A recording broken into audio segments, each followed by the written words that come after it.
For a lot of us, our our victimization at the hands of addicts of various types started when we were very young. Um, it started with our own families in most cases. Those cutters, those girls that you see cut themselves, and even many years later, maybe they end up with a husband who listens to them, who cares about them. Maybe they don't have a reason to cut anymore. But you guys have your opinions and you see those scars on them. And it's something you guys don't even know you're doing. And when you recognize that you're doing it, you proceed. You just keep on doing it. You pass those judgments. That person's mentally disturbed. No, that person is a victim of hell. You got no idea what those marks mean.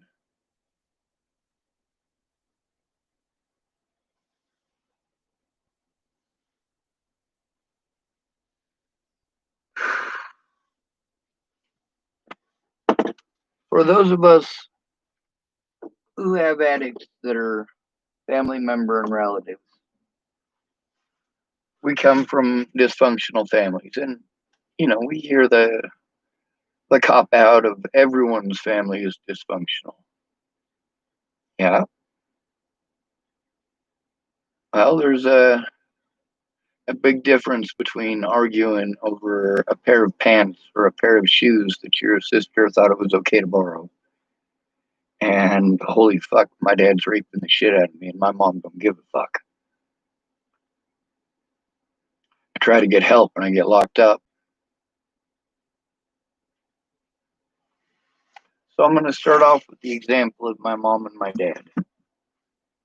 And there's videos here that are recorded with one of my aunts at least, and a few other folks that have known my family for 20 years or more to verify that I am telling the truth about this. Addicts, when they're recovering, there's a lot of stuff that you're trying your best. You're not allowed to bring up any of the things that they did while they were on drugs. While they were on drugs, they were busy yelling and screaming at you and hating you. And you loved them and you listened. You weren't allowed to speak. If you did, then it's another 6 months of not hearing anything from them until they really seriously need something again. And you just got to hope and pray that they're not dead every day.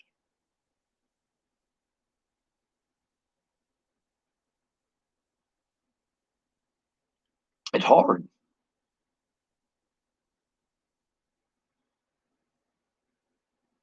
With my dad, he went to prison when I was very young. And my mom wasn't allowed to have us because she couldn't stay off the drugs. Kind of like Natalie's mom and dad. Now, this isn't about our differences. This is about what's the same.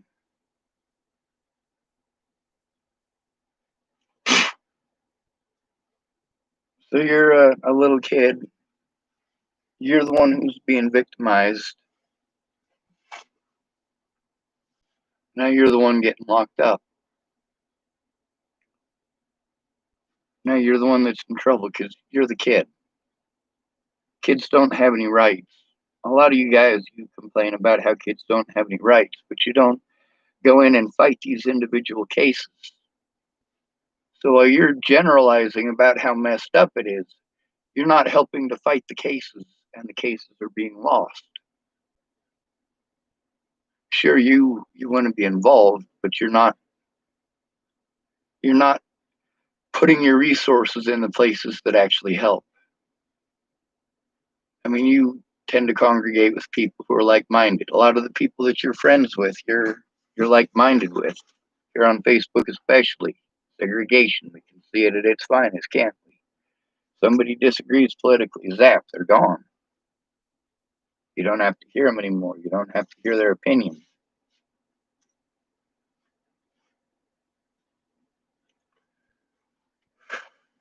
So when they're starting to recover, all these things that you had to listen to, and then they tell you about all the time that they spent alone. You know, whenever they get angry, it's always coming at you. They go to an AA meeting to try to get some recovery stuff going on. And then they come home and they're like, well, it's all your fault because you ignored me. No, I didn't ignore you. I sure as shit didn't ignore you. If my mom and dad ever called me on the telephone, yes, I wanted to talk to them. That's my family. When you're a kid, you want to talk to your family.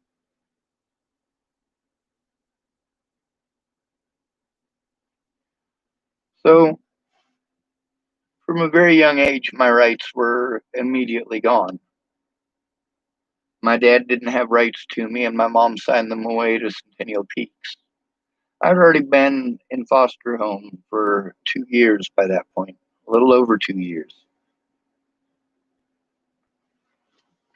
And then we zap forward to current day. My dad, whenever I bring up the fact that I was locked up most of growing up because of him and mom's cocaine habit, he tells me I can't bring up the past. Don't bring up the past. Because of what they did, I was forced to take a lot of fucking drugs. I was raped in the system by people who have the power to call me whatever they want, write it down on a piece of paper, and all of a sudden, whatever they did, they get away with, and it's fine. And then more drugs, and more drugs, and more drugs, and more drugs.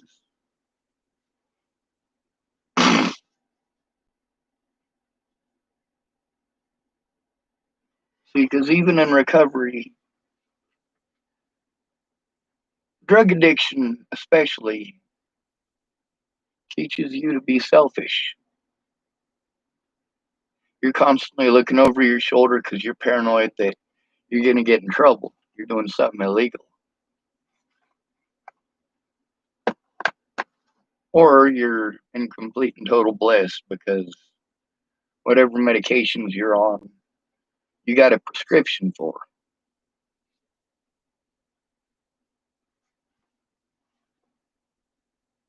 Natalie in Virginia, I wasn't afraid because I thought she was on heroin. I was afraid because I knew that she was on pharmaceuticals and she was trying to recover. She was trying to recover from opiates.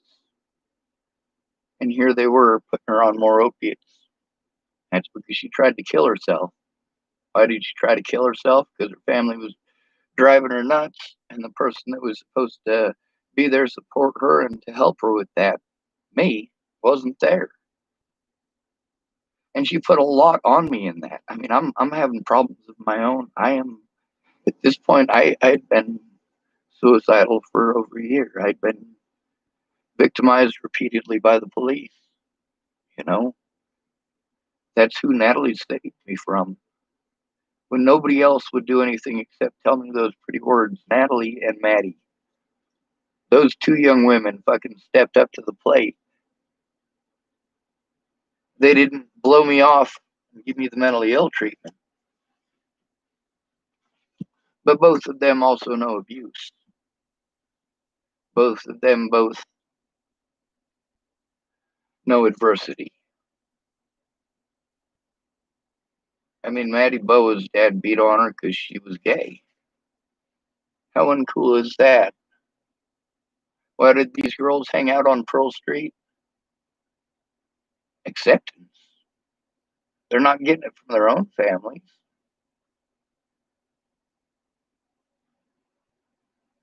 Natalie's mom, both of her stepmoms, her sister, her dad, her Uncle Troy. These people are all addicts. They're all selfish, and she just wants them to love her. Meanwhile, she is an addict as well. She's not doing this evil shit that she's doing because she's an evil person. She's not doing this stuff because she hates her family, just like they're not doing this stuff because they hate her. But they're all hiding stuff because they don't want to get in trouble.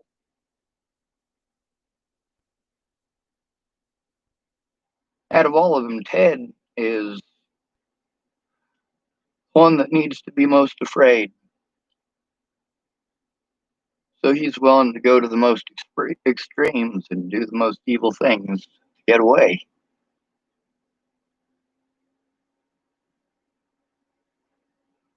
Alicia and Natalie Bollinger both should have been kept safe from their father, and that still applies to this day.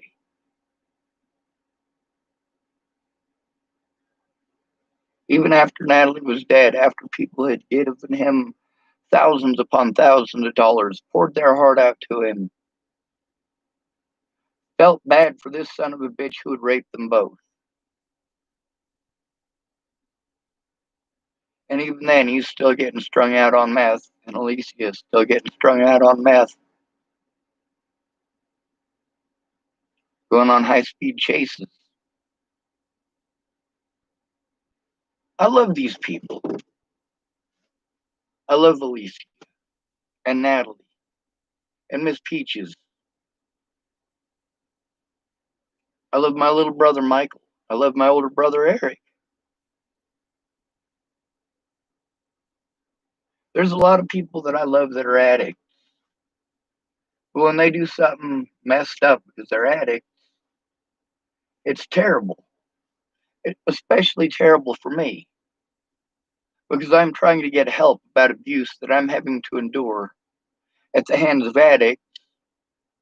And I'm explaining to these folks, hey, these addicts are using the term mentally ill to get away with it. They're preying on that. I was called mentally ill, so you can prey on that. You can manipulate that situation. A lot of these people, I am sure, went through and went, all right, this is all the stuff that gives Sean panic attacks.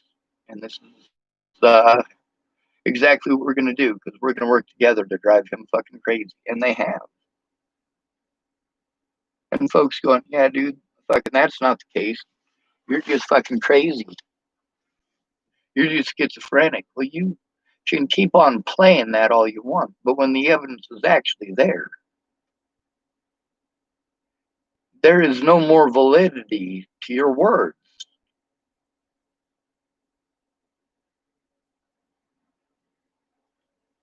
If you're telling me that I'm schizophrenic and I'm hallucinating those hundreds of restricted numbers, fucking calling and harassing me and fucking breathing heavy and fucking doing all sorts of fucked up shit, like those are recorded while I'm on a live feed here.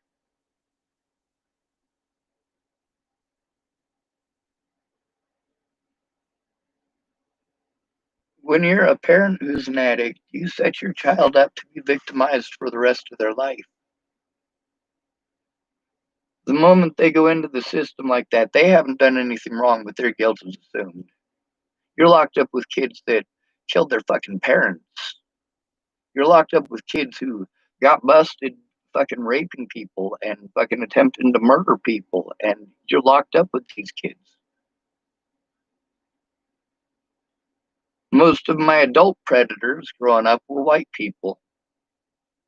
Most of the staff were white, most of the police, my parents.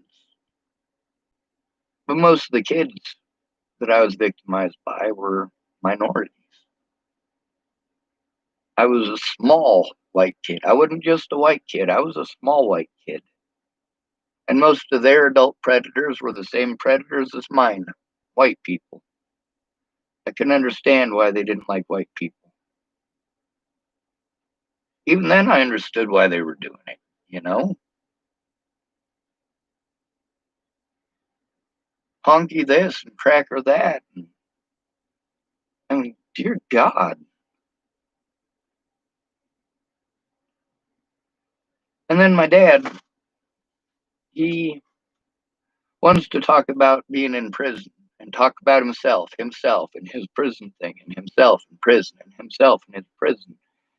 And I'm like, Dad, while you were locked up in prison, me and Eric were locked up as well. You are not the only one who had a sentence.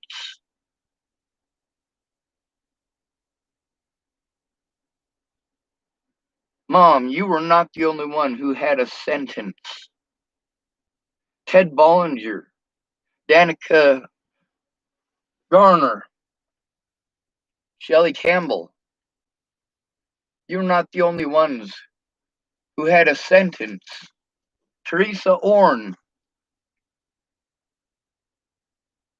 Shannon Alvarado, your addictions sentence your children to harm. When they go to these places, their Second Amendment right is gone, their First Amendment right is gone for the rest of their life. You go to a mental institution when you're 6 years old because they just don't have anywhere else to put you. And you're in with kids who are there for a lot of violent shit. The staff there don't give a shit that you're in there because your parents couldn't stay off the cocaine. I'm going to look something up here on YouTube. This one's by Diane Sawyer. It's about the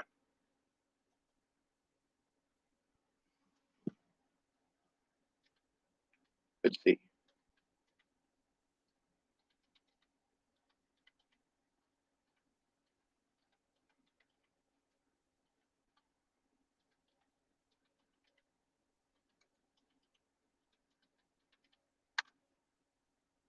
It's actually a 30-minute thing overall. Here's another one, 2020 Generation Meds. This is from 7 years ago. Over medication in foster care. This one's from 8 years ago. Here's another one from 2 years ago. Fighting for survival, hidden America. Oh, this one's Children of the Mountains. That's not necessarily the same thing. All right, well, we'll play this one. There are 3 reasons why you might want to cancel your gym membership. Since 1986. Hey, I'm Mark McKillier, and I'm a... Good evening. We want to start with something different tonight. A roll call of sorts, a sea of faces, beautiful kids, survivors. They're typical kids, freckles, glasses, braces, even some bashful smiles as they reel off the names of prescription drugs they shouldn't be able to pronounce. As you both know, we have been working for a year on this investigation at ABC News. The use of heavy-duty psychotropic drugs given to America's foster children. As a new governmental report says, sometimes even infants. And of course, these are children already traumatized by abuse, neglect, and abandonment who tell us what they most want is an adult who will love them and take their hand for life. We want to say at the outset, sometimes drugs can be useful, but should this be the first response? And what about the sheer quantity of pills the children are being given? Often without the therapy they say they crave. Here's the question. Is there something else we owe these children who have already endured so much? My name is Roger Jr. I am 9 years old. When I was moving from home to home, I felt sad because no one would keep me or love me. I were in 28 homes. Somehow we keep marching on. I used to like sneak some dog food and stuff, and I'd eat out of the garbage sometimes because I was like really hungry. Done both of those. I had huge bruises and welts and scars from the beatings that I got. My name is Brooke and I'm 7. These are the meds that I've been taking since I was 4. 1, 2, 3, 4, 5, 6, 7, 8, 9, 10, 11, 12, 13. I was on Depakote, Seroquel, and some other ones I cannot name off the top of my head right now. Some of them were for ADHD. I am not ADHD. I'm just naughty. One was for being bipolar. I am not bipolar at all. I was 4 whenever I started taking that Seroquel XR, Adderall. Lexapro,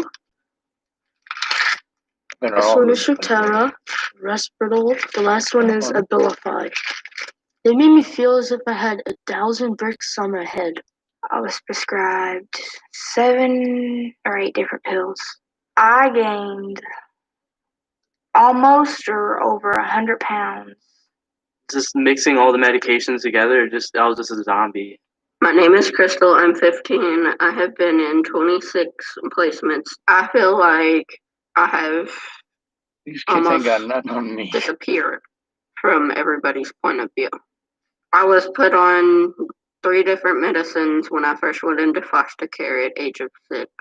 Ever since then, they've just been piling up more medicine. The reason why I was so like always mad and upset all the time was because this is nationwide, folks. I didn't really have anybody to talk to. I told my adoptive mom and dad that I want off these meds. They don't make me feel right. You feel like the meds are taking over your whole body. Now that I don't take these pills, I feel free. Since I'm not taking any more medication, I feel as if I am in control of myself and no one else is. I'm doing very well. I got the honor roll 3 times in a row. It is not right.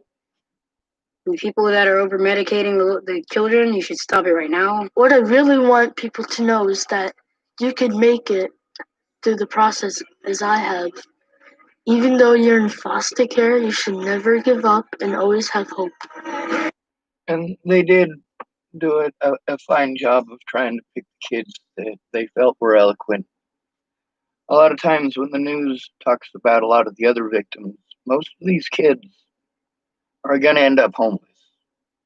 Most of them. That's statistically, most of these kids are going to end up homeless.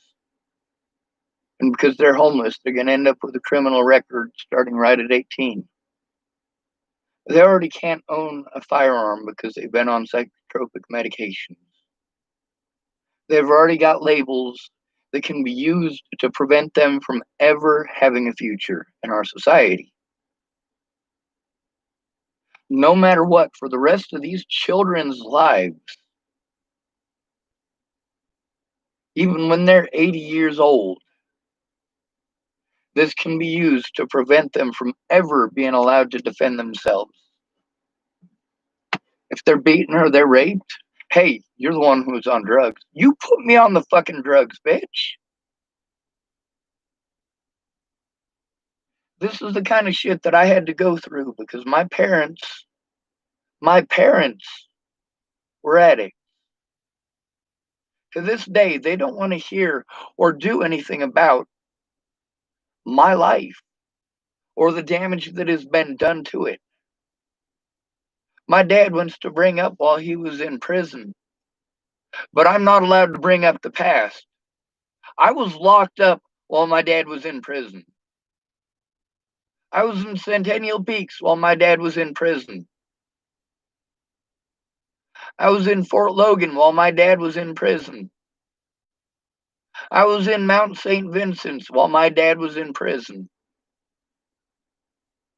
I was beaten at these places while my dad was in prison. I was raped in these places while my dad was in prison. I was forced to take drugs that I didn't need because my dad was in prison. And my dad doesn't want to hear it. Most addicts, even when they're no longer on the drugs or the alcohol, my dad doesn't take drugs. My dad doesn't drink. He's done with all of that. But he doesn't want to hear about what he did wrong. He has no problems with telling me what I'm doing wrong, even though he has no fucking clue what's going on.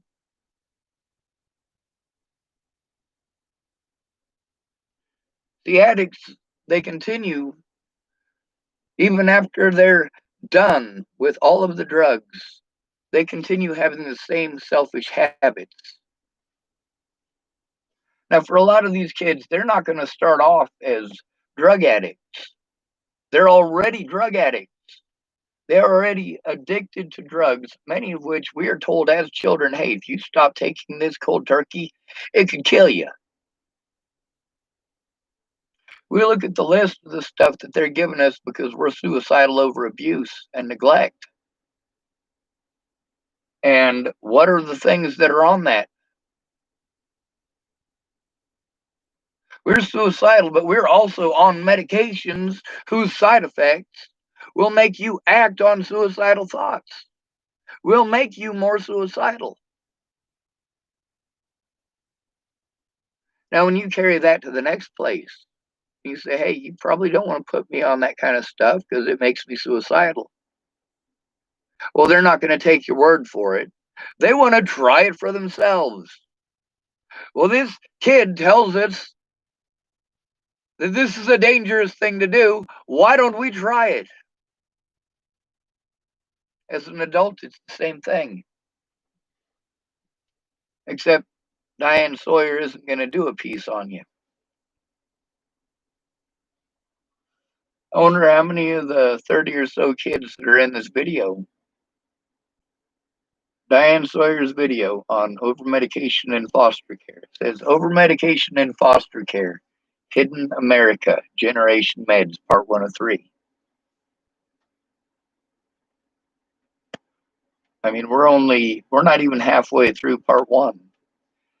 Now, a lot of these kids, they're a little nervous and they're trying to sound eloquent. They know that they are representatives of a lot of people that aren't allowed to speak. They know that a lot of those kids are on a lot of medications and that they won't be able to speak for themselves.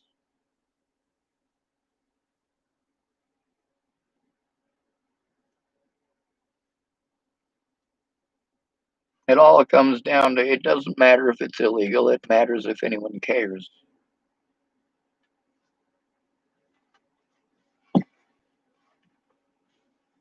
A lot of times addicts do stuff while they're messed up on drugs, and they just don't want to hear about it. It has an effect on you and your life currently and will for the rest of your life unless these people do something about it. Like, hey, I'm glad you get on with your life. I'm glad that you get to go to college and to play soccer. I'm glad that you are healed up. But at the same time, I'm not the one who's on drugs, but I'm being treated like I'm the one who's on drugs. Anybody can get away with harming me for as long as I've existed. I mean, going into the system when you're 4 is pretty fucked up. Most of those foster homes at the beginning were good foster homes. Not all foster homes are bad. But the ones that are bad, they are really bad. They are predators who chose that position specifically so they would have easy access to victims. Some of these foster homes just want to have more money. So they get money for having foster kids, and some of that's supposed to go towards food.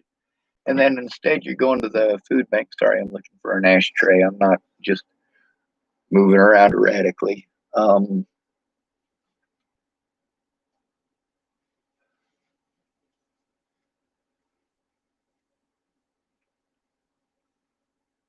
But then you've got a lot of those people who, once you've lived it, you tend to reciprocate it. As a kid, they put drugs in you to sedate you. Why did they sedate you? Because nobody would listen. Hey, I need help. The staff members, that's the worst. When you've got a staff member who this is your sex ed counselor in an institution, and you got group therapy with, 6 or 8 other kids with this person. And your first few groups, you're learning, you're getting this education that you're supposed to get. These things that we're supposed to do, that we're instructed to do if there's an issue. Like, you're in these classes and they tell you, who are you supposed to go to? And everybody says all at once, we're supposed to go to a teacher. And if there's no teacher, go to our parents.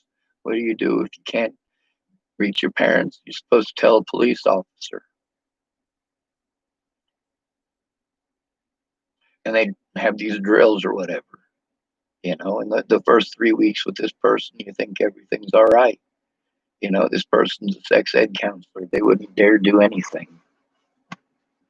And then one of the girls gets dragged out of there, kicking and screaming, and she's taken from the west wing to the south wing. She's screaming at the top of her lungs, "Fuck you, motherfucker. You know what you did to me. You fucking know what you did to me." And they're fucking dragging her out, and they're fucking pulling out the needle. They're going to basically inject her while they're en route to the next wing. And you're like, holy shit.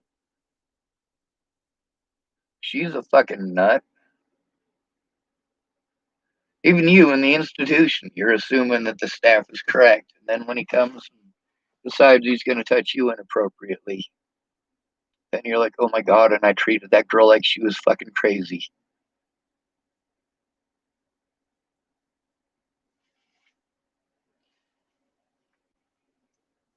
And you can't tell on him. He's got a fucking degree. He went to fucking school to get a piece of paperwork that made him okay to do these things, to make it so that his word means more than yours. If you tell on him, he's got the power to write down that you're anything that he wants.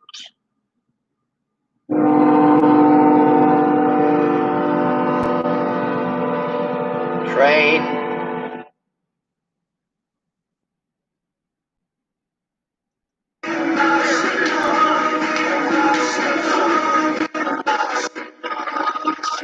And these are kids of all ages. I mean, some of these kids look like they're... Well, most of these kids are probably adults now. Some of them were probably adults within a year or two of this being made.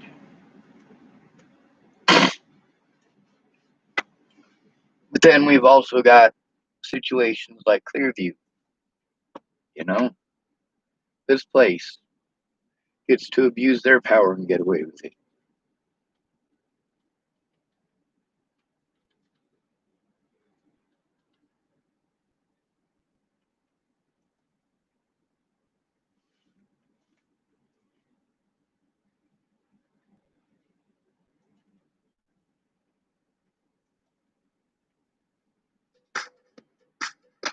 Fucking advertisements. Sorry about that, folks. What I'm trying to show here is that these things follow us for the rest of our lives. And predators in positions of power, like Wayland Lolatai and Clearview, Rural health. they get to abuse their power. Insiders are calling it an historic move. Nearly 2 years after Denver 7 investigates first exposed problems with patient care And over inside 3 years Clearview after I Behavioral Health, exposed it. the state suspended its license and shut it down. We've aired more than a dozen reports exposing critical failures behind closed doors at Clearview, including accusations of Medicare and Medicaid fraud, holding patients longer than medically necessary, even accusations of staff stealing from patients. And we've uncovered the death of a father of 2 who was given powerful drugs and left unattended. Chief Investigator Tony Kovalevsky's been uncovering the truth since January 2019. You guys have heard me talk about him a lot. Dad, one patient. And one phone call, Ann. His son was being kept inside against the family's wishes longer than they... One phone call by family. I didn't have family through any of this. Addicts, they constantly want to pressure you and make you feel like you owe them for the fucked up shit that they did to you. Constantly. They want to constantly bring up the past and tell you you can't bring up the past. They want to blame you for things that they did or things that happened to you as a consequence of what they did, but they don't want to hear it. They expect you to listen to it. And if they have a power position, like a parent who's got the roof over your head that they can take away. And yeah, these parents out there, they know that they can kick you out of the house and then say you ran away because you didn't want to wash the dishes. That literally did happen to me with my mother. My mom, something to let y'all know about is that all 4 of my mom's kids have been incarcerated from things that she did or things that never happened. When you go into the system, you deal with shit like this and nobody listens. You've been tagged as mentally ill. People victimize those who it's easiest to victimize. When you know that somebody is not allowed to have a firearm, or you know that their living situation makes it difficult, well, then that opens up all sorts of possibilities. You've got a whole bunch of groups of people that you can look to victimize, knowing you'll get away with it.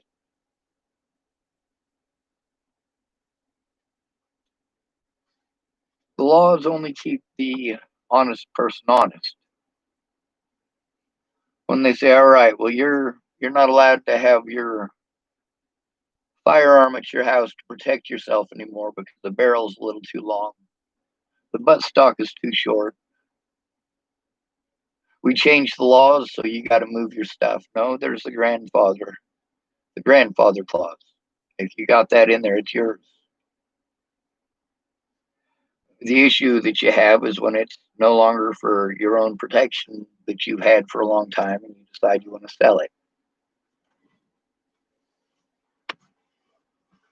But a lot of you guys, you want to talk about how everybody should have their firearms taken away, and you look at the populations that are least likely to have firearms and tell me that you want to take everyone's firearms away again. Little kids who are in the system because their parents won't stay off the fucking drugs, who are forced to take massive quantities of fucking drugs as a result, will, for the rest of their lives, be prevented from defending themselves and prevented and barred from most of the positions that you guys want us to throw ourselves into. You just assume that we're making excuses. No, this shit follows you for the rest of your life. It makes victims out of the victims. It makes it so that Ted Bollinger has access to Natalie Bollinger, Alicia Bollinger, myself, whenever he wants. And yes, I do understand that Natalie's dead, but when she was alive, yes, he still had that access.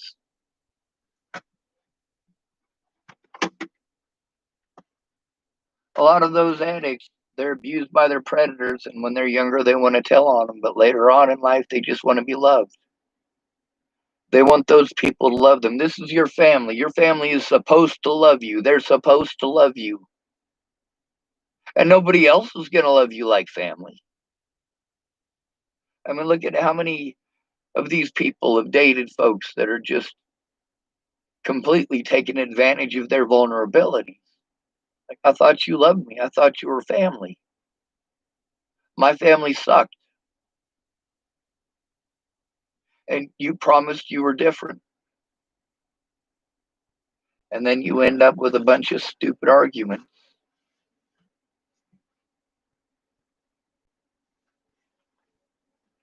For us, there are consequences that we have to deal with. When you have to move because you got busted again, and you trying to pack all of us up and all of our stuff and get us moved out of the house and into somewhere that's safe from the police.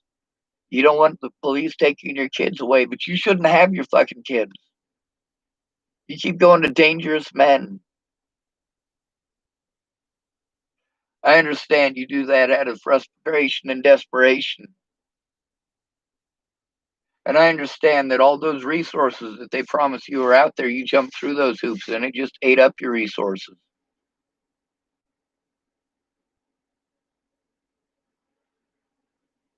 Starmasia typed, why do you get shit for talking about Natalie Bollinger?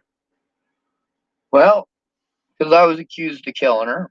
And before that, before she was dead, I was accused of kidnapping her or some shit like that. It turned out that she was with Joseph Michael Lopez, the guy who shot her in the head. But 2 weeks prior to that, because I had been trying to get the violence to stop and these people to leave me alone and get Natalie to tell them the truth, I'd been assaulted for over a year by this point over that shit. Natalie didn't want to hear it. All these people who are on drugs, who are drug addicts, who are doing this fucked up shit to me over rumors that, see, she didn't even start those rumors. She just started the first one. And because of her looks and because of my looks, people automatically assumed who was guilty and who was innocent.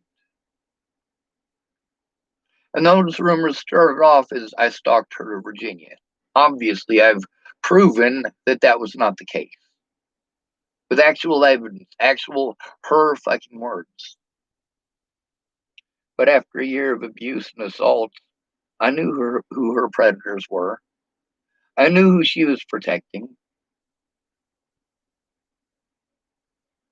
I let her know that I was gonna fucking expose the shit out of them, and I sure as fuck did.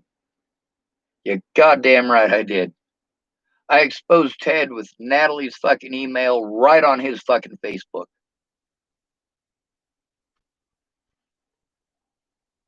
So she was able to get a protection order because, first of all, I didn't know how they worked. Second of all, the police were hostile and refused to listen to anything that I had to say. Some of them at first, they were nice about blowing me off, but later they got pissed off because I was still trying to get help. Threatened to fucking arrest me and shit. I'm a disabled person trying to turn in my abuse to police, and police are doing everything in their power to, hey, dude, I don't want to do my fucking job. I'm cruising around having fun driving my fucking toy car. Look, it's just like the Hot Wheels I had when I was a kid, but it's big and I can turn on the lights, and you're interrupting that. Go away. Is this really what we're paying them for? But because of that label.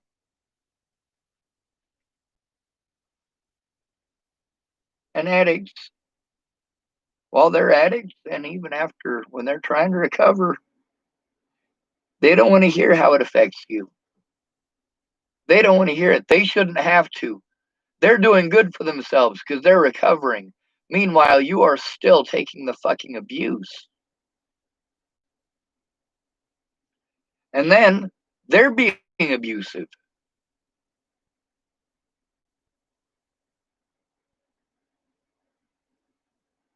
My computer appears to be having some issues and it's starting to freeze up, so I gotta let y'all go. Next, I'm going to show you what it's like, the autistic mind and having OCD, and why it is that we know so much about so much.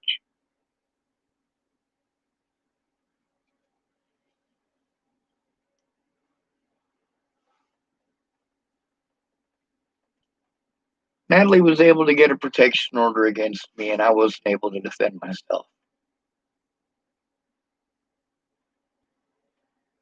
When you're called mentally ill and people can take advantage of you whenever they want, you just don't get the opportunities to do what it is that everybody else gets to do. You don't get to show evidence. You don't get to make police reports. You don't get to go to court. And then they want to take a bunch of money from you that you needed for feeding yourself. Meanwhile, they don't care that the reason that you don't have the money to do those things are because of your predators. When you're a boy, they say, you chose it, you chose it, you chose it. Yeah, I chose to trust somebody because I had to, because I needed help. With girls, you don't tend to treat them that way. When a girl is in that situation and she gets taken advantage of, you talk about how terrible the other person is. And you say he's probably he's probably just doing this because you wouldn't have sex with him. And people go straight to that.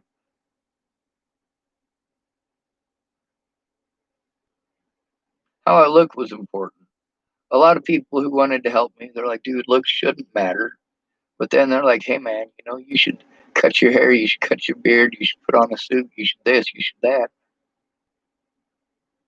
Man.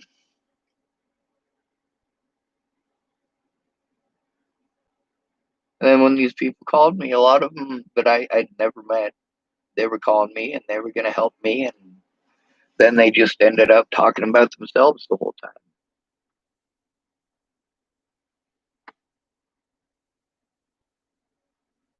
Sure, some of them been clean for a while.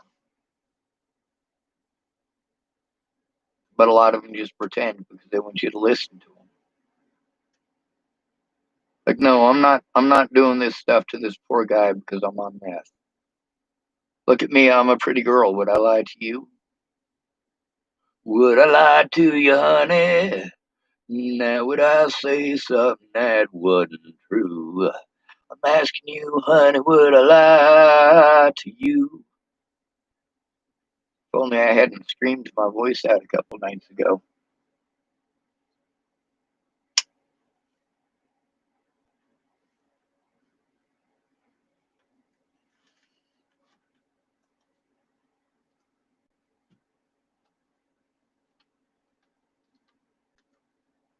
How cops treat you when you try to turn in a cop. This is another one. Oh, the first thing that pops up is 5 stresses cops deal with that non-cops should know about. If it's an excuse to fucking shoot us, fuck you.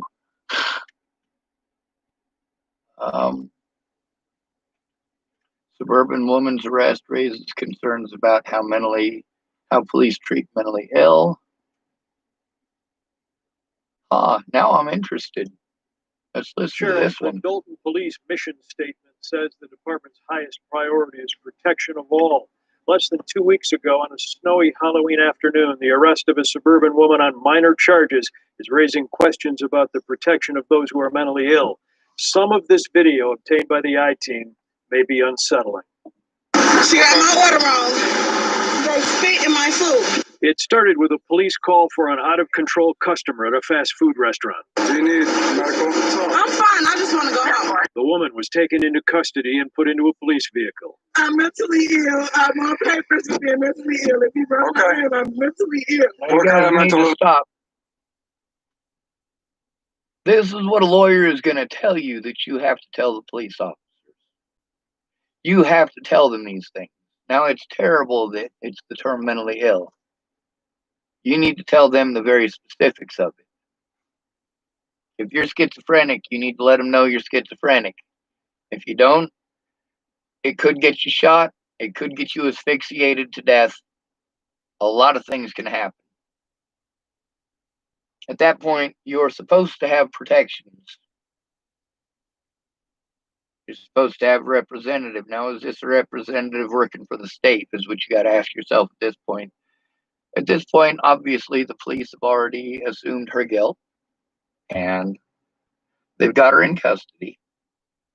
So, I mean, what more harm can they do, right? What more harm can she do? Now that officer is asking what kind of mental illness she has. We'll find out. This is the first time I've ever seen this one. Obviously, I just run across it. Train. What else do you have? She told police she was bipolar and on medication. The I-Team has decided not to use her name or show. All right, bipolar and on medications. First of all, medications that some of their side effects include, well, stuff that'll make you look like you're fucking crazy. The side effects of some of these psychotropic medications is hallucinations. Auditory is when you hear things. Visual is obviously, that's vision. That's when you can see things. Schizophrenic people generally think that you have both, or that you have the devil talking to you and telling you what to do, because there are a lot of schizophrenic people. It's really common among schizophrenic people for them to think that it's angels and demons and God and the devil doing everything. Angels or demons or God or the devil telling them to do stuff, or that they are an angel, a demon, God, or the devil.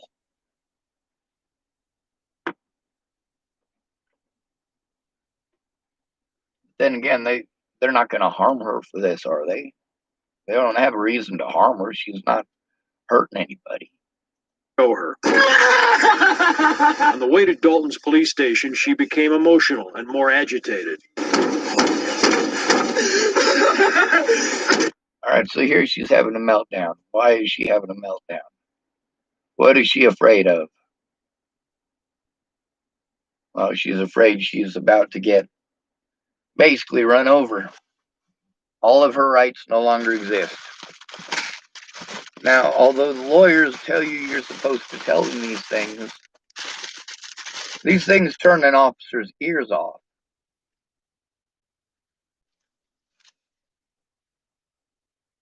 And you're scared shitless.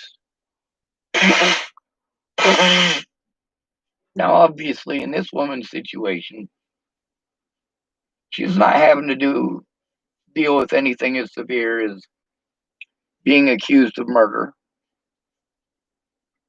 She's not having to deal with anything as severe as having people actually fucking trying to assault her to death.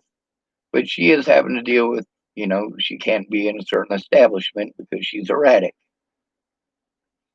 Now, given that she was ordering food, it's not like she went there out of desperation. Now, if she had just been raped and she had gone in there just as erratic, she's going there for help. But then that's where you got to look at the situation. Is this person coming in there erratic because they were abused? Or are they paranoid that you spit in their fucking French fries?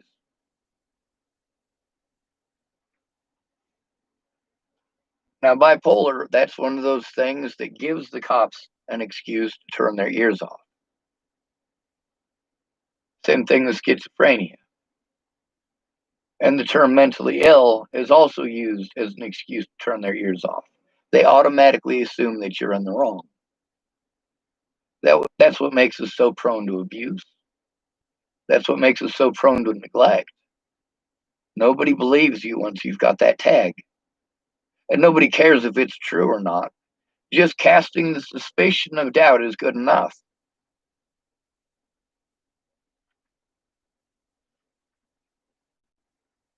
Now, why is it that it raises concerns about how police treat mentally ill? He really hasn't done anything out of the ordinary, has he? He hasn't beaten on her. He's not spitting on her. He's not even being a jerk. Stop it! At headquarters, they walked her inside and removed the handcuffs, but as police filled out paperwork, she grew angrier.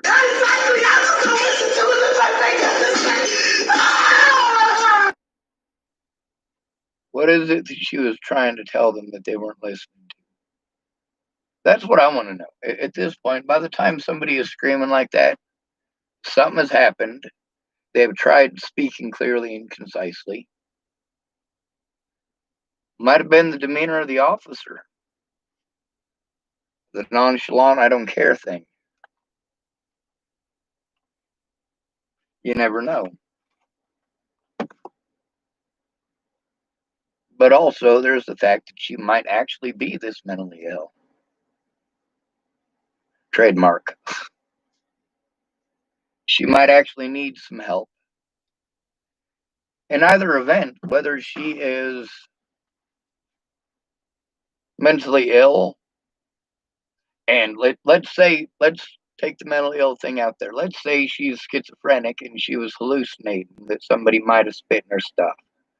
Or she thinks that, the devil told her that they were spitting in her food or something like that.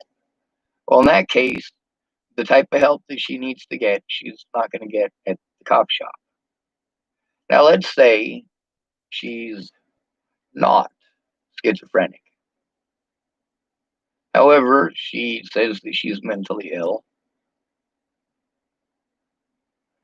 And those people, let's say they did actually spit in her food. She's got the burger there. There's a big fat looger right on fucking top. In between the mayonnaise and the fucking lettuce, right there is a fat, green, fucking slimy ass looger. You take the top off and the string goes between the burger and the top of the bun. Like, yeah. But it doesn't matter because you're already being hauled off. They're not going to look at that burger. Yeah, they could do a DNA test on that burger and find out specifically who spit in your food. That's biological warfare right there. That is nasty. If you spit in a cop's food, you're in a shit ton of trouble. They'll charge you with attempted manslaughter. No joke. For spitting in their food.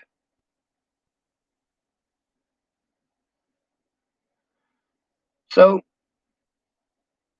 given her situation, like, she's not having to deal with any of the shit that I'm dealing with. The stuff that she's dealing with, maybe she's fucking schizo, maybe she's not. But so far, we haven't seen anything that is a police officer hurting her. Now, the help that she needs, if she is mentally ill like that, she should be getting. But if they take her to a hospital, it may not be the help that you think she's going to get. It might be an immediate jump to medications because she's literally just trying to get hurt. Hey, I am fucking scared. The less you guys listen, the more nonchalant you are about it. Or you tell me just to shut up and sit there. Things of that nature. Yeah, the more fucking scared that girl's going to be.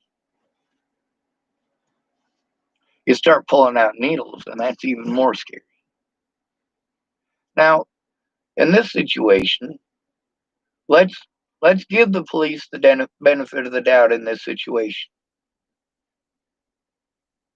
Now, let's also consider that if the police are wrong, they still do the same thing. Police reaction is the same either way.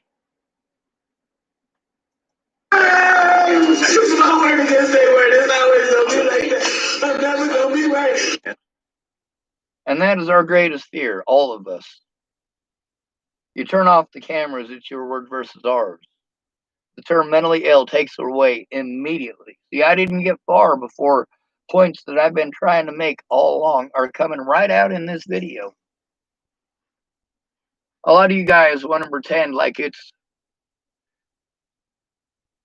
either one way or the other, and it's 100% that way. Like the cops are always right, or the cops are always wrong, or every person who is called this must be guilty, or every person who is called this must be innocent. The blanket laws is what I call them.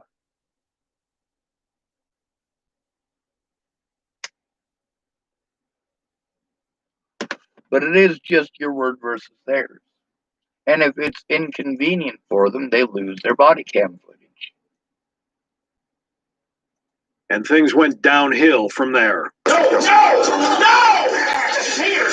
She removed her shirt and wrapped it around her neck, tightening the shirt as if to simulate hanging. When oh no, it's not simulate hanging. At that point, you're trying to kill yourself.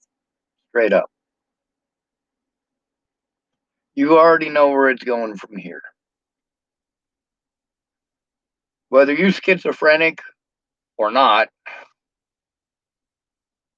you're already getting the treatment. You're already scared. You're already scared you're not going to be able to keep your vehicle because it's over in the McDonald's parking lot.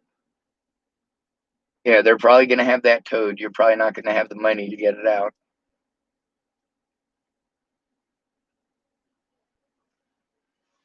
But we're giving the police the benefit of the doubt here, right? Let's continue. one officer moved in to help the woman, he is seen to be held back by Dolton Deputy Police Chief Lewis Lacey.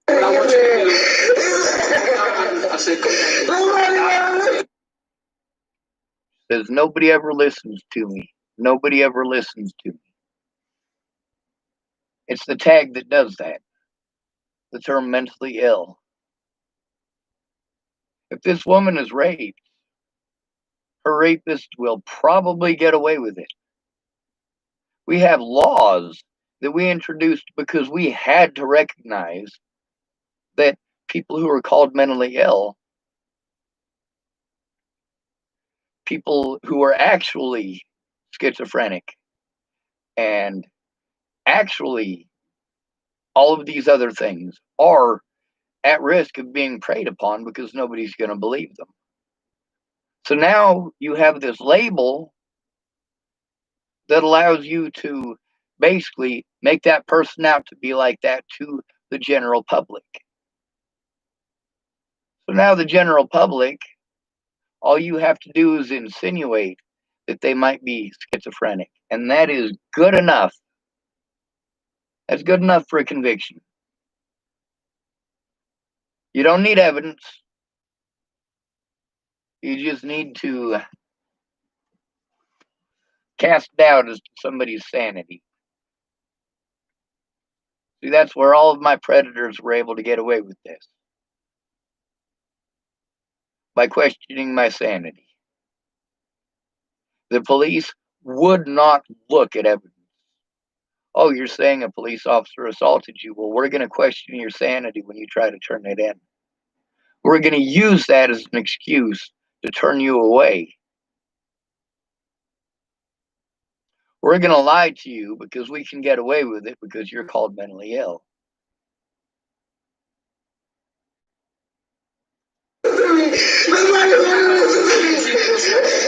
tried to choke herself out and she'll just pass out. She'll be fine. Then an officer asked if he could help her. Deputy Chief Lacey replied, "No, not yet," and told her to put her clothes back on. You're just gonna pass out, baby, and then you'll start breathing. About 10 seconds later, she began calming down, and in a half minute, she was putting on a sweatshirt. She didn't pass out. Let her choke herself? Certainly, obviously, not okay on any. When you're called mentally ill, it does escalate real fucking quickly. When you're trying to tell about a situation that's screwed up and both sides need to be heard. I mean, first of all, she could have done a lot of damage to herself doing that. Second of all, she shouldn't have to do such desperate shit to get help.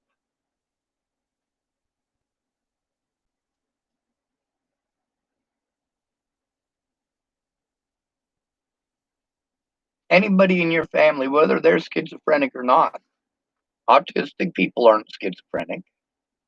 Some of them might be, I don't know. But if you've got a child who's autistic, he needs to have an adult with him when he's out in public. So he doesn't get targeted. So he's not shot by police for stimming. So he's not terrorized or taken advantage of by somebody who recognizes his vulnerabilities. And the sick, sad fact of it is that continues into adulthood.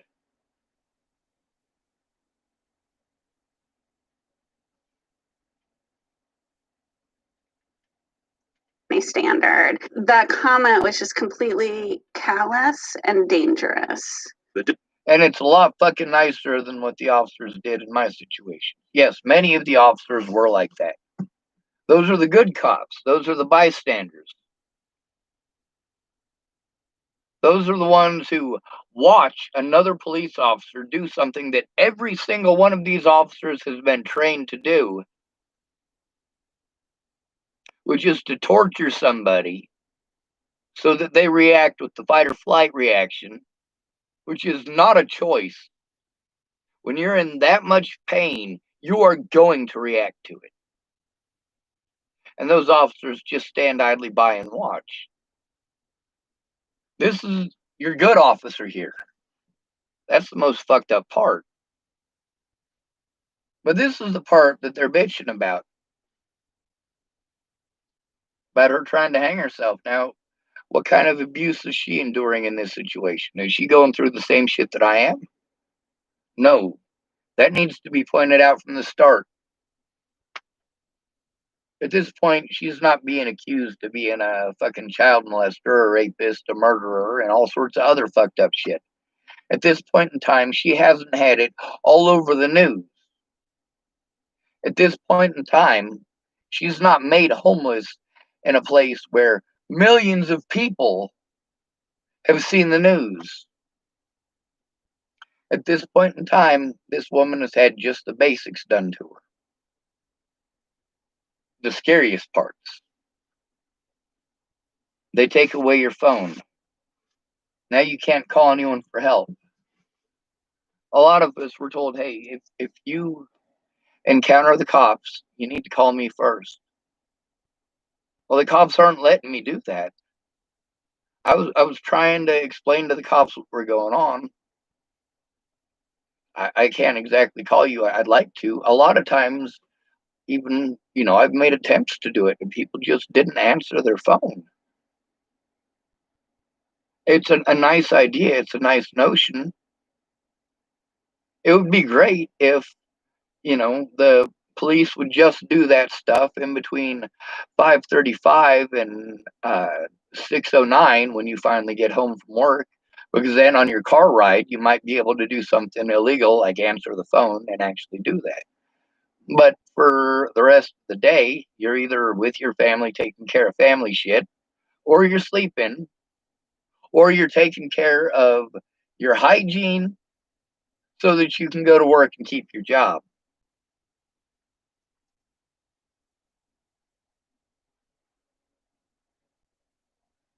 Disability civil rights group Equipped for Equality said police should have de-escalated the situation. But they don't. They're not taught to de-escalate the situation. In my situation, many of these officers were laughing about it. Now, the difference between them calling me mentally ill and getting away with it, or this woman who, obviously isn't even a good example of who to use, but they were able to and willing to get the body cam footage before the time limit ran out, because if you don't, the police destroy this stuff after a year or 2 years in some cases. They destroy the fucking evidence. They destroy the body camera footage. They outright destroy it. If you're called mentally ill and you're alone, you don't have someone who cares enough to help you get the body cam footage. You don't have someone help you out like somebody who's in a house like Zayd Atkinson or Samuel Leon Lawrence IV. If you don't have their kind of help, police can do far worse than this and get away with it. And the police, in my situation, knew beyond any shadow of a doubt that they were going to get away with it. They felt completely comfortable in the predator's shoes. They always do when it comes to the homeless or those deemed mentally ill. You just blow us off and blow us off and blow us off. Here, it's a situation over spit or a burger and fries or something to do with what she ordered. That's a big difference between me being forced into homelessness and being prevented from taking my predators to court, in addition to having many more predators coming down on me. Plus, they're doing everything that they can to prevent me from speaking, to prevent me from showing the truth, to keep me cut off. And the longer I was cut off, the more the fucking hell I had to go through. And the more of that I was unable to report. It just got backed up and backed up and backed up. And I'm like, holy shit. Zayd Atkinson got paid over $100,000 for being assaulted once. And he wasn't even assaulted by those officers. The most fucked up part. Over $100,000. With me, I didn't have the benefit of somebody standing in the doorway holding a camera. That's the help in person that I had been explaining that I need for years. I need help in person. Don't tell me to do something that I've done 100 times by myself. I'm telling you, if I go in by myself, they will do nothing. If I tell you that 1,000 times, it will not change it. No matter how many times you tell me to go in by myself, it doesn't change what happens or how I am treated when I go in by myself. For the senior officer to tell the responding officer not to touch her and to kind of gently make some space. Again, that body cam recording. You just gonna pass out, baby, and then you'll start breathing. I knew she couldn't let herself pass out. I knew that what would end up happening is she would end up just bringing the shirt down like she did, and then she would stop. How did you know that? From my experience as far as being a police officer. I've seen somebody attempt to, when I say choke themselves. See, that's the thing, is that they do have a lot of experience with that. We have to do desperate shit to be heard.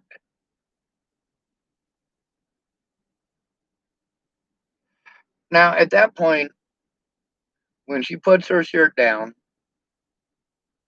she has de-escalated herself. And at that point, the police need to take note of that, and they actually need to stop and listen. At this point, they've already established by her own words that she's mentally ill. They need to be getting hold of someone. Dragging her to a jail is not good for her, it's not good for them, and it's not good for the other people that are locked up. With the way the police ignore those who are called mentally ill, I mean, you can be in a pod being victimized by 5 or 6 different dudes in there. There's supposed to be an officer in there in the pod with you at all points in time, but there rarely is.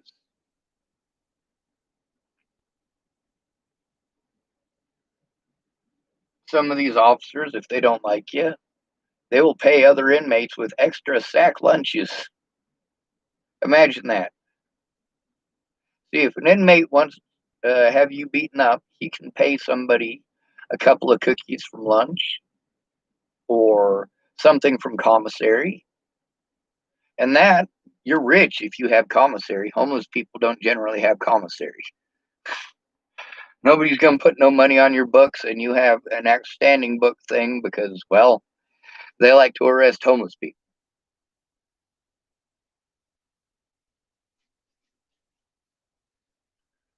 Now, when that's their experience, you guys tell yourselves, well, that it's okay then, that his experience says that it's okay to do that. No, it's not. It's not okay to do that.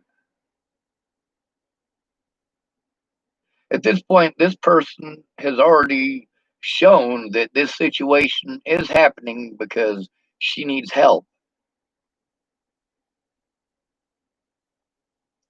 She's also already expressed to the officers what it is that will help her out in this situation.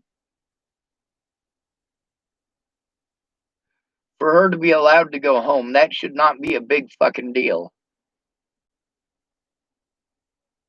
If they gotta escort her home to make sure that she gets there, I can understand that.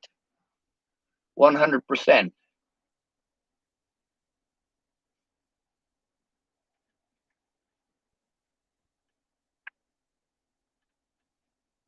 I don't understand how somebody who is obviously having issues because of their mental problems having to go through this. But this is just the start. And she doesn't have to have mental issues to go through this. Just being called mentally ill when you're 6 years old is good enough. For the rest of your life, police won't listen to a thing that you have to say. Or they'll pretend to until they hear the words mentally ill, and then they're done. Or they find something that makes it okay for them not to do their job anymore, and they're done.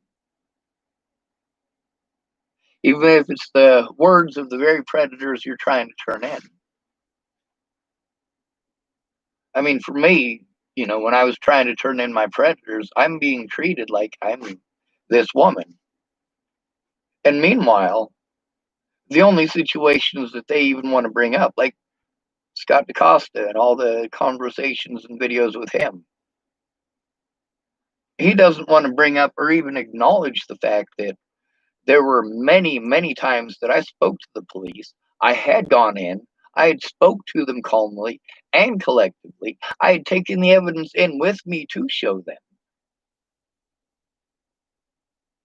But he wants to pretend that that doesn't exist because it doesn't fit the narrative that he wants to sell of me being mentally ill.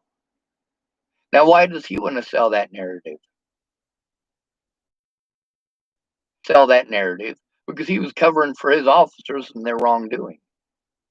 It got to the point where he had to let those officers go to protect his own ass, because if I am able to get them in court, his ass is going to prison. No ifs, ands, or fucking buts about it, his ass will be going to fucking prison. So now he can afford to talk nice and pretend at me now that all those officers are gone. Starmagia type, they treat the homeless and mentally ill worse than dogs. You're right. And we can see that plain as day.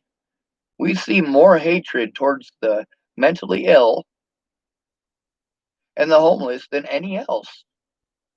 Look at how many of the people that you know that are fucking disgusted by how black folks are treated, that will still say every excuse why it's okay to happen to a homeless person. Every excuse why it's okay to happen to a mentally ill person. They're using the same exact excuses that they are saying are so wrong when the police or the public use these when it happens to a black person. Obviously, they have a heart that's somewhere. It's their brain and their education that's misplaced. Most of y'all are educated by Hollywood. Hollywood tells you that those people that fall through the cracks, you'll have a rich benefactor who will come into your life and they'll fucking fix every goddamn thing. And at the end of the story, you're married with kids and everything is fucking prim and proper and right as it fucking should be in the Roman Empire. God rest our souls, or some bullshit. Did you like how I went into the Roman Empire crap? That is very much the society that we live in today. We justify everything that we do to everybody that we do in the name of they're heathens and we're not. And the shit that we are doing is so fucking barbaric.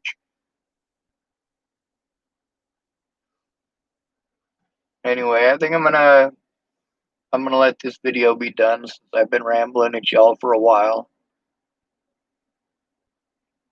I got a mess to clean up and I gotta go see if my golf cart's even over there still. They might have towed it already. I was trying to get the guy who owns the house here, but his car's been gone for a couple of days, so he's not going to be able to help me. So there aren't many other people in town who like me or know me. Small towns. It doesn't matter who's right or wrong. It matters who's popular. It matters who's pretty and who's got the money.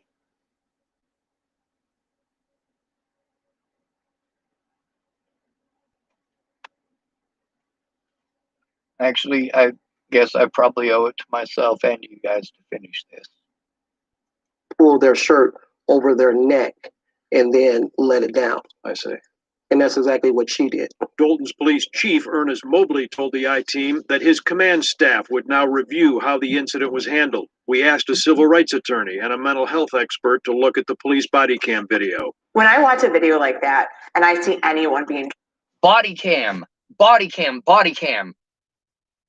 What is it that was prevented from being in every single one of my cases? The body cams, the body cams, the body cams. In many cases, these officers said these body cams didn't exist. And then later on, they magically did. And then they magically didn't. And you can hear these very same officers who tell me that the body cam doesn't exist, later on telling me that it does. Why was that evidence suppressed?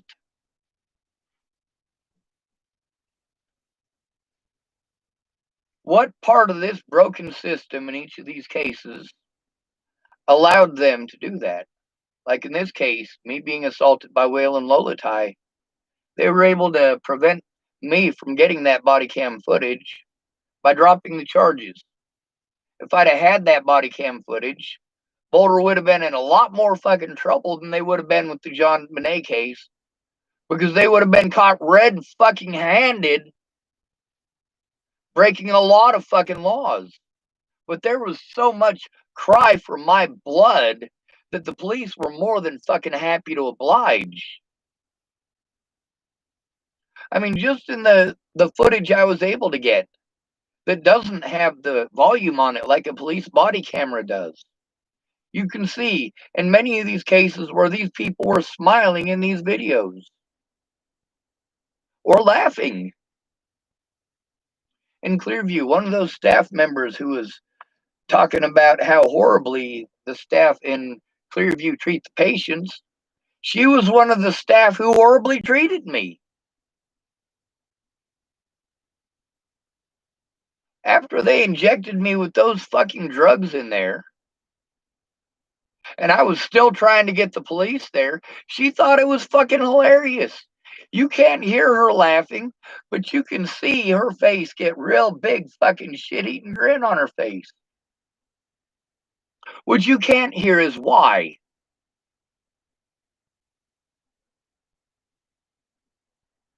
She's smiling because I'm still trying to get a police officer there. Still. And when I go over to the door and I scream at it, hey, get me a fucking cop, then one of those dudes decides that he's gonna laugh at me. He thinks it's fucking funny. He even made a fucking comment. Of course, by this point, I'm in drugs. I am in these drugs. They've put drugs that are so dangerous inside of my body that I no longer have control of myself.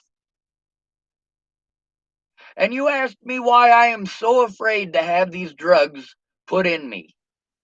I was not out of control. But Clearview gets to control the cameras. They get to control what they show a police officer. And through their methods,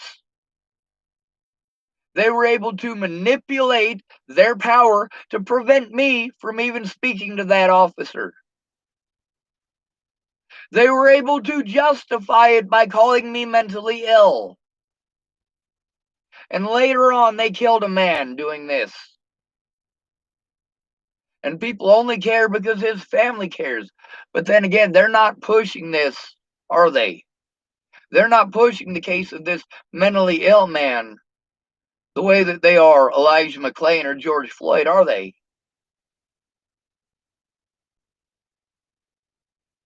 And when I say they, am I talking about BLM? No, I'm talking about the entire goddamn country. The whole fucking thing.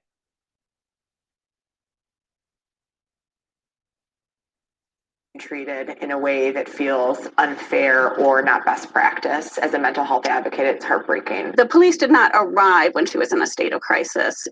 They actually escalated her to the point of crisis.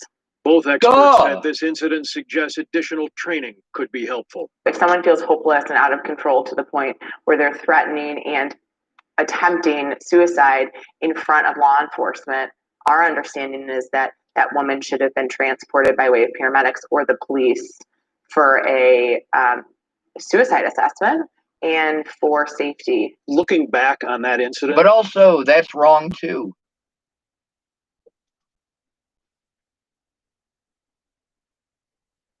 See, these officers can also use that.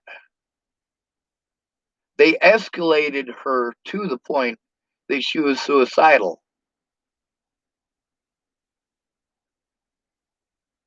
It didn't need to escalate to that point.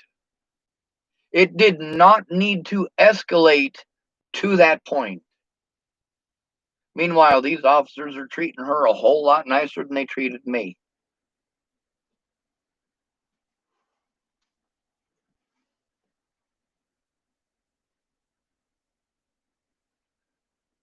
When you're called mentally ill, people don't give a fuck about you. The police don't give a fuck. If your family don't care, nobody cares. The police aren't going to fucking listen to you. You have to have somebody go in with you. This woman should have been allowed to go fucking home. Instead, look at this fucking situation. They've escalated to the point where this woman is committing bodily harm. The police escalated it. And in this situation, a lot of you guys are like, well, that's perfectly okay. But what about situations like mine?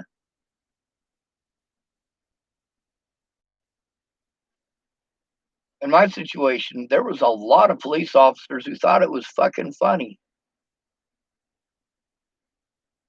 Officer Burke, I cannot forget his shit-eating grin no matter what.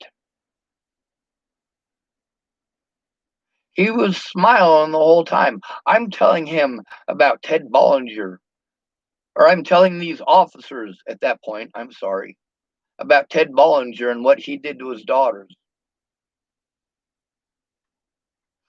I'm telling them about the harassment that I've had to endure. I'm telling them what other officers have done to me, and one of those officers has been transferred and is standing right there. Officer Burke was one of the officers who was there the night that I was supposed to go and supposedly have had Miss Peaches and some of her family members there with me. They weren't with me. I had to go in and talk to the cops by myself. And in each and every one of these cases, because I had to do it by myself, they're able to use mentally ill to question my competency. They're able to escalate a situation by lying to me repeatedly, telling me that they were going to take me to get the help that I was asking for, the help that I needed. But then again, we're talking about a police department that the officers spend more time covering up the crimes of other officers and covering up rapes at CU than they do actually fighting any actual crime.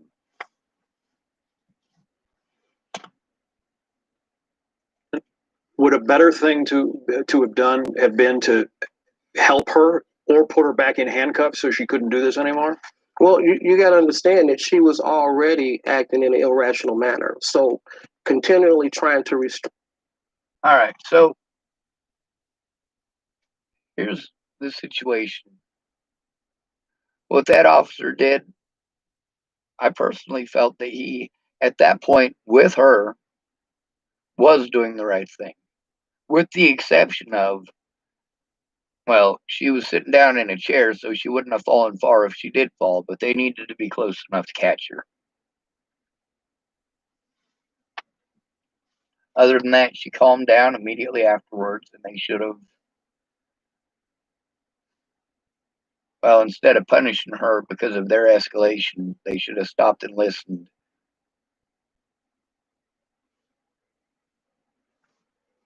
When I clicked on this, I didn't know what I was going to see.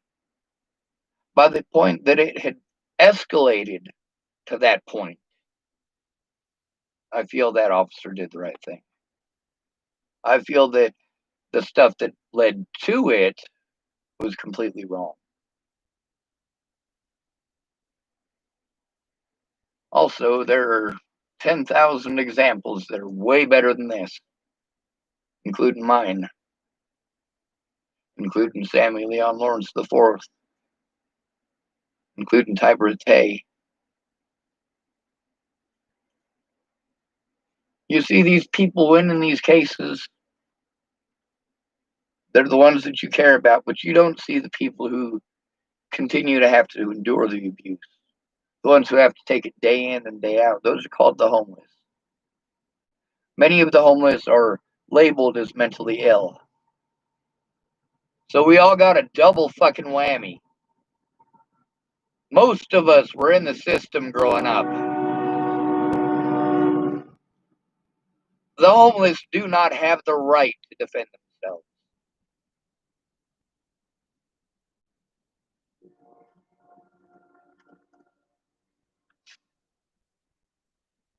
I was going to pull up a video about how the police treat you when you try to turn in a cop, wasn't I?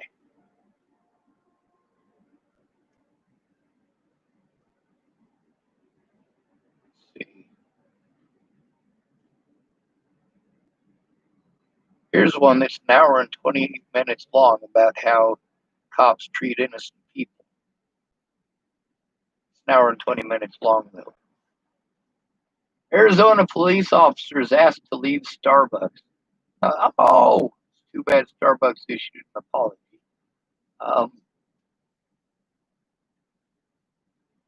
Federal Heights. I'm familiar with there too. Captured on body camera assaulting a suspect. You take away the body camera, though, and they can put their own narrative to it. Pretend that you said something you didn't. Pretending that they didn't escalate it and it's all your fault. They were following protocol.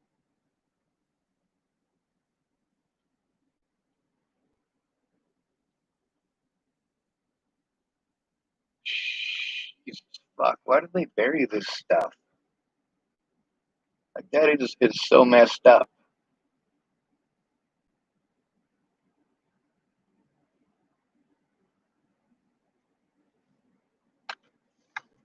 Police body cam videos raise questions over George Floyd's treatment in police custody.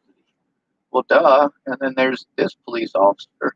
Body cam. Aurora police find officer drunk behind wheel. Don't treat it like a DUI case. Isn't that strange? Let's see. Marine claims abuse by police officers. Homeless man files lawsuit on how Fresno police treat the homeless. This is nationwide, I told you. It's wrong if you do it to a black person, but if that black person's homeless, it's magically okay, isn't it?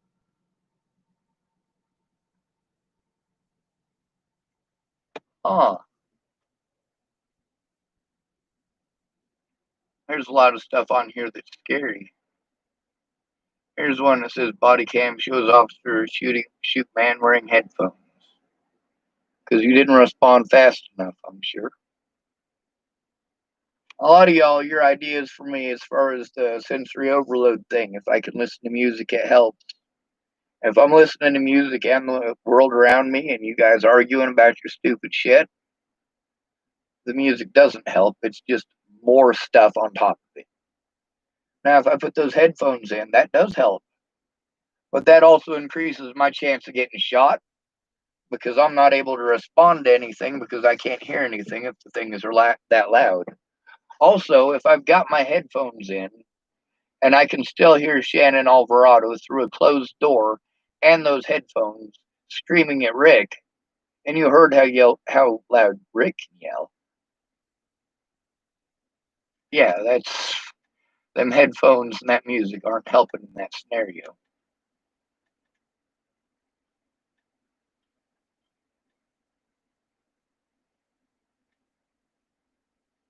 Let's see, cop watch. Man knocked out. Cops treat victim like a criminal. You type, I didn't call for the police, I called for the paramedics. And they knocked him out. Woo, great.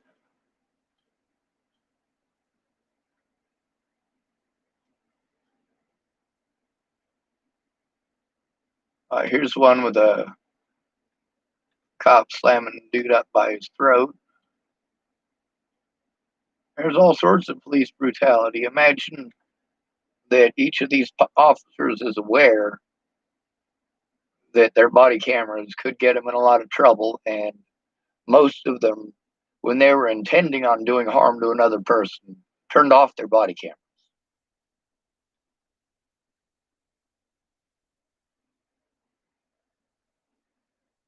Rayshard Brooks talked about treatment by police in newly released video. Cop charged in Rayshard Brooks killing. Former officer faces felony murder and deadly shooting 5 months ago.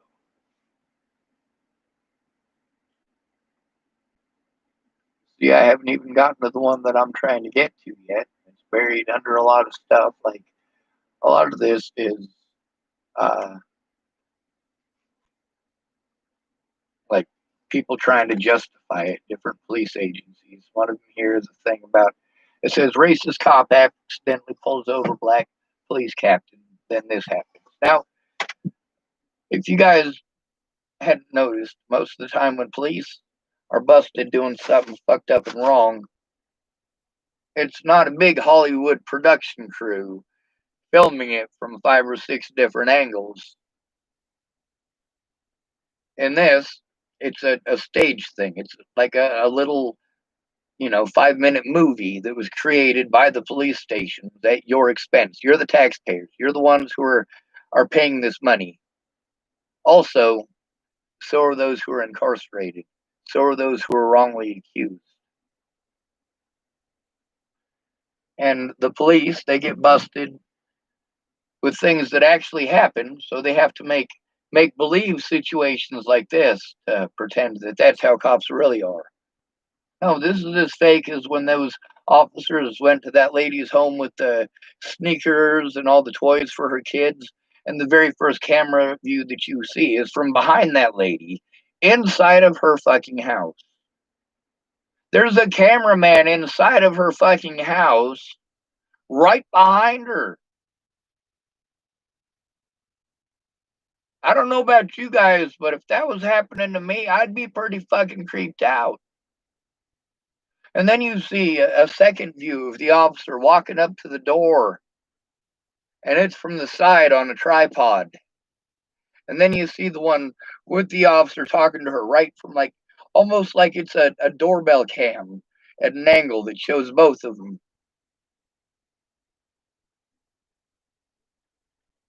Damn, we show you facts, they give us fiction.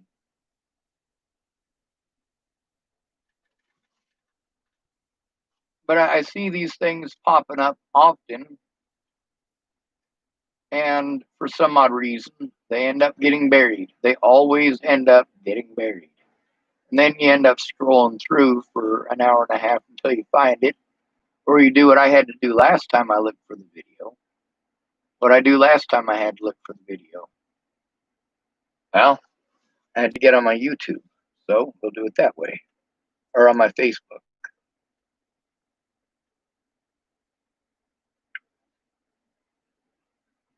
And then we'll have to look it up.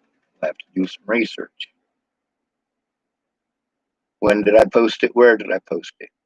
We'll go up to the upper left-hand corner to where it says search Facebook.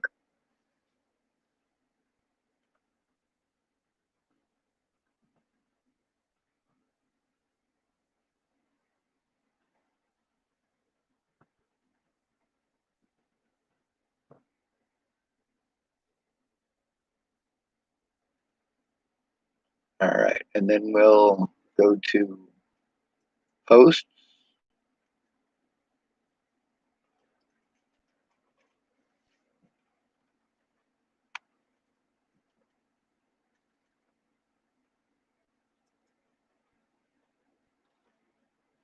And there's quite a bit here that was posted by me. Post from me. All right.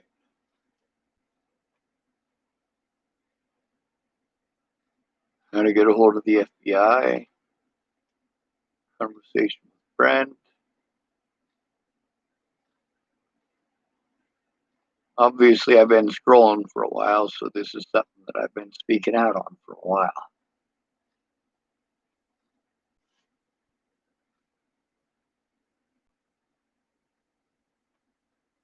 These are just the most likely ones, so maybe I need to change the search parameters.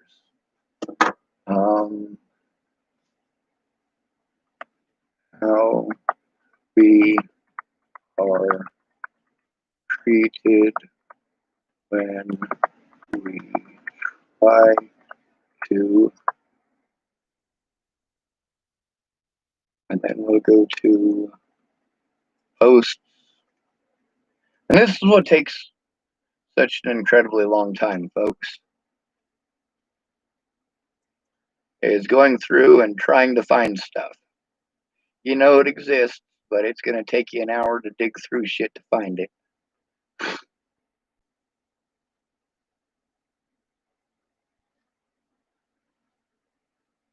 Here's the post by Teresa Massilia about her experience when she was raped.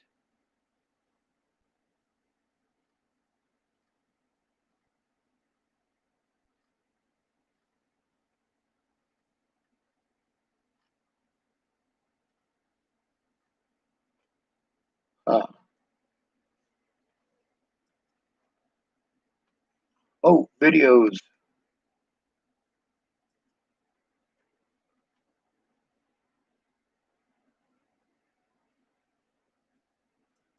Sort by, no, not most recent. Date posted, no. How do I make it so it's by me, though?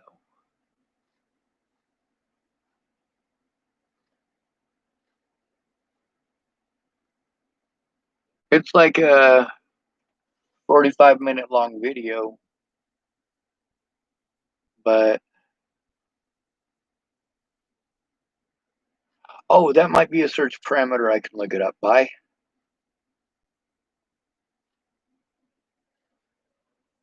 And this is what I meant by burying it. A lot of the stuff that I was trying to show in these groups, as soon as I show the evidence, her family was in those groups too, and they would just pound crap after crap after crap on top of it. Between 10 and 20 posts, whatever it took to completely bury it and to shame anybody who might have possibly looked at it for even thinking that that might be okay to look or listen to.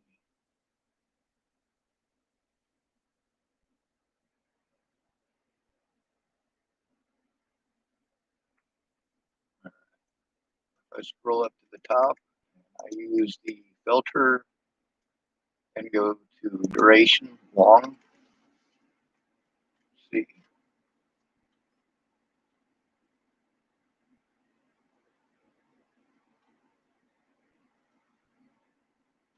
And don't get me wrong, there's plenty of them on here to choose from, but there's one in specific that I wanted to grab because it really does show how rampant it is. How if you go to, I think they said out of 23 police stations, only 3 of them actually gave them something that they could fill out as far as a report goes, and they were arrested in 2 of them and threatened with arrest, like another 8.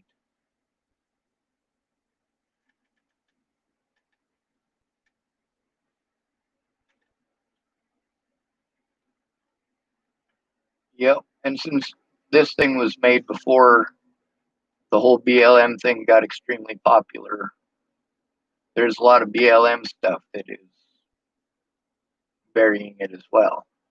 It's kind of like when you try to find the stuff about Thomas Kelly. It's difficult to find it even knowing his name.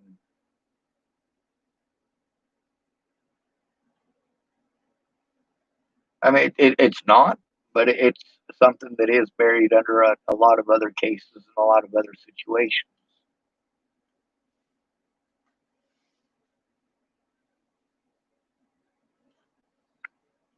A lot of what it's showing here is protests and things like that.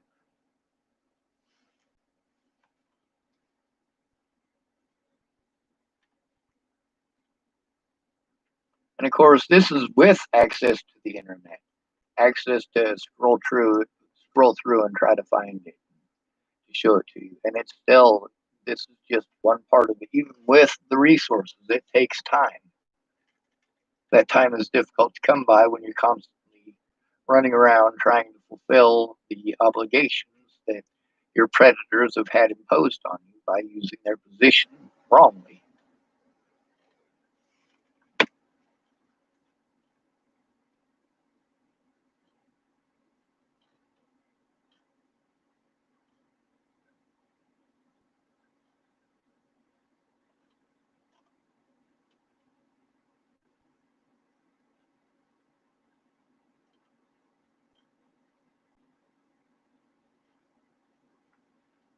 Holy shit, those are a lot of police. police brutality videos.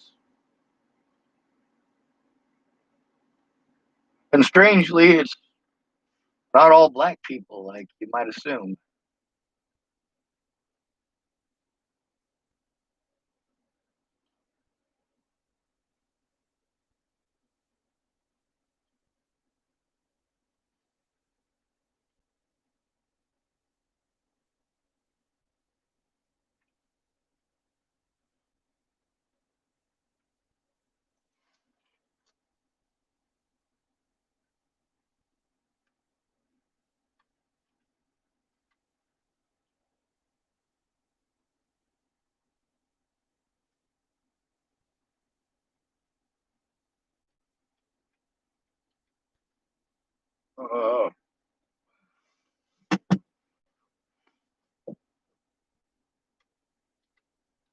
What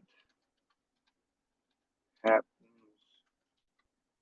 when you try to turn and law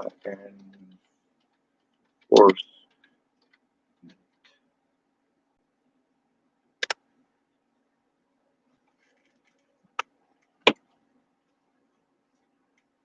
See, this one's a TED Talk. It says, it's from a black man who says, I love being a police officer. We need reform. Melvin Russell.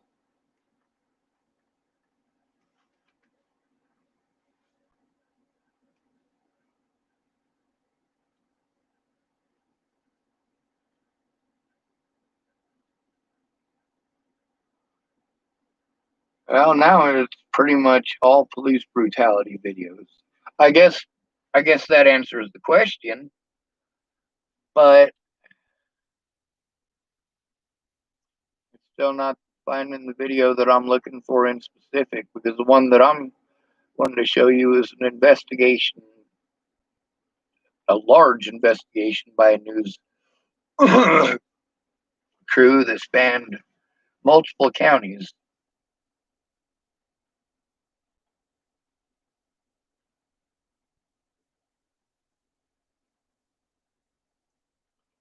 Maybe I should reset the filter to long again. Maybe that'll help.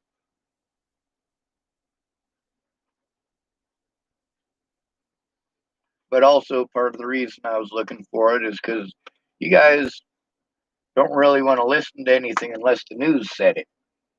So I'm trying to find an actual news clipping that, you know, it's not just the news clipping of them talking about it. It's the footage that they collected, and it's a lot of that footage, like a whole lot.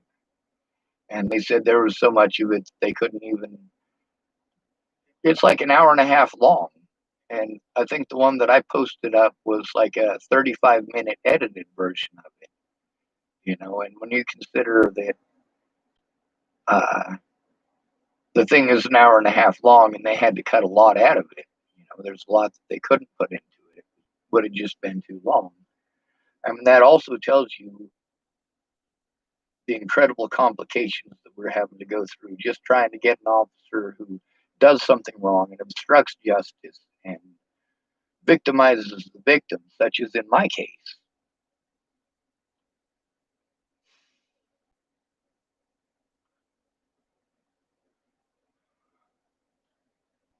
Oh, now it's telling me about the Delhi police officers. Not a deli isn't like a delicatessen, but it's a city.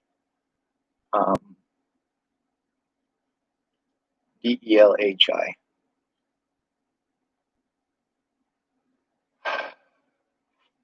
Tell you what, you guys are probably sick of watching me scroll, and I'm disheartened with looking for it. So I'll go searching as soon as I take a short break from it, because this is horse shit.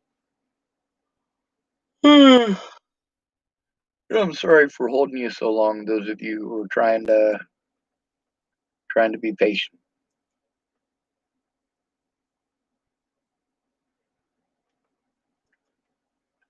All right, Star Magia typed, Brandon Tatum is or was a cop and is a YouTuber now. He talks a lot about BLM and Trump. I sued to Lyle some of his videos, but some are so wrong. I didn't quite completely understand that. You're friends with me on Facebook, so you can message me there if you want. Be safe.